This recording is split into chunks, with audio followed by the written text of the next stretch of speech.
So guys, I have some bad news, kind of. I'm going back to iPhone. I tried Android for 3 months, 3.5 months, almost 4 months, and I didn't really.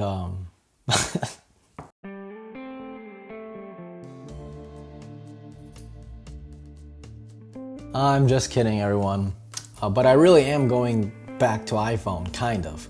I actually put up a post, but pretty much 7,000 of you guys, 7,000, that's the most I've ever gotten on a post. That's the most people ever rated. But I'm going back to iPhone. So as you guys know, I have been using iPhone for 10 years. I went to Android for 3.5 months. I have the Galaxy S10 Plus, the OnePlus 7 Pro, and then this, the Pixel 3a right here. And I've been using Android like pretty extensively. Like I don't just unbox the phone and use it as is. You know, I really customize the hell out of it. So I pretty much know a lot about Android, to the point where some people that have been using Android for years message me on my videos asking me like, hey Mark, how'd you do that? Like, how'd you do that cool trick? Teach me. So I pretty much know a little bit about Android. So that being said, how bad is it going to be going from Android, such an open and beautiful, just beautiful operating system, back to iPhone? So I went to the Apple Store. This video is literally costing me $900. So please like the video, subscribe, I'm begging you. So yeah, let's unbox this thing. Now, I got the iPhone XR, mainly because it's the same exact thing as the XS, just, you know, one camera and LCD screen. That's pretty much it. Like that's the only thing that I care about, really. But it's the same iPhone experience, same A12X, or what is it, A12? Geez, I forgot what it is already. I think it's an A12 processor, but that's not it. I also got, and I can't believe I got this, guys, don't get mad at me, I got the 2nd gen AirPods, but I wasn't stupid. I didn't get the $200 ones with the wireless charging. That is the biggest ripoff. I'm so sorry for anyone who bought that. That's just the biggest ripoff on earth. So I just got the regular 2nd gen $160 ones. So, can you guys see that? Yeah. So I'm going back to iPhone. God. At least I got the product red, so, you know, a portion of my money is going to the AIDS Foundation. Let's change the camera angle, and we're gonna unbox these things, set them up, and yeah, iPhone experience once again. Let's see how fast I start hating my life again. So I don't exactly have a knife with me, so I'm gonna use scissors.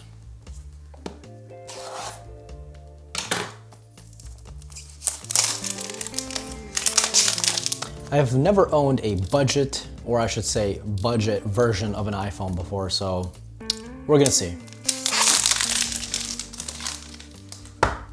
Did I really spend $971 on a video? Yes, I did.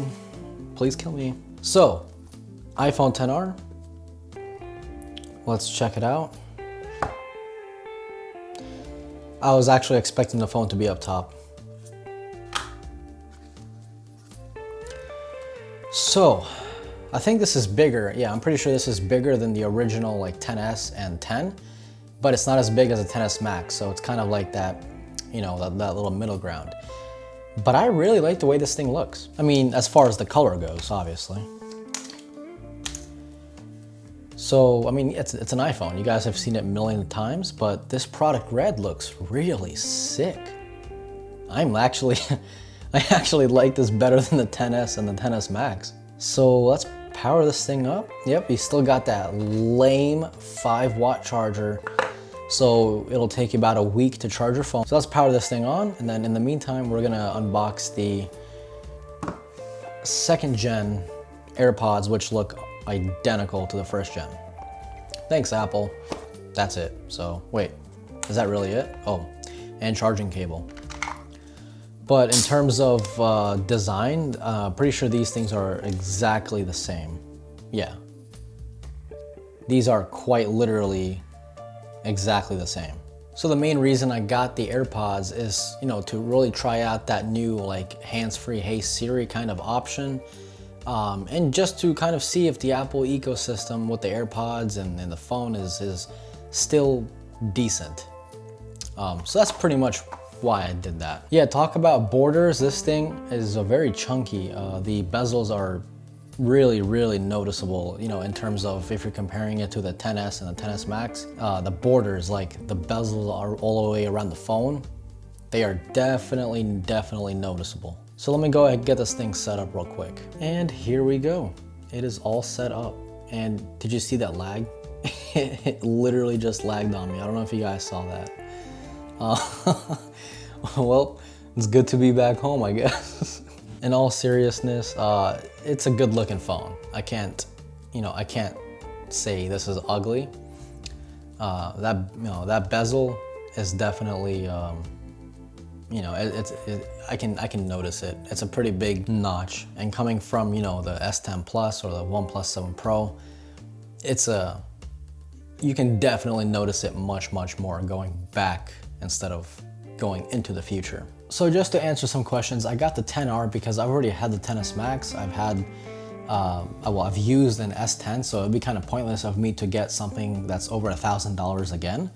So this time I thought I would go out and spend, $750 on an iPhone to see maybe if the price would help the very boring operating system. Maybe not, I don't know.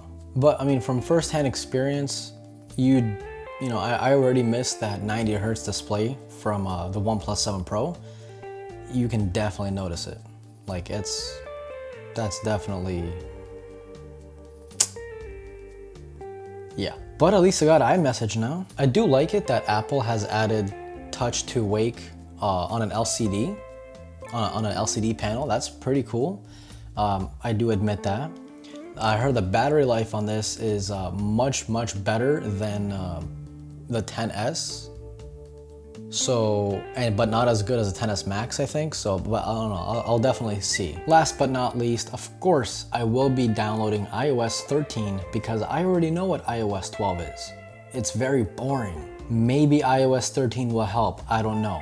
So I will download iOS 13, I will make little updates. I do suggest you follow me on Twitter and Instagram because that's where most of the fast updates will happen. Again, this little experiment is, it's a lot of money. Again, $970 for those two things. I would appreciate a subscribe and a like, so I know that what I'm doing is at least worth it. So guys, that is pretty much it. This is Mark from Mark's Tech. Let the journey begin. 10 seconds later.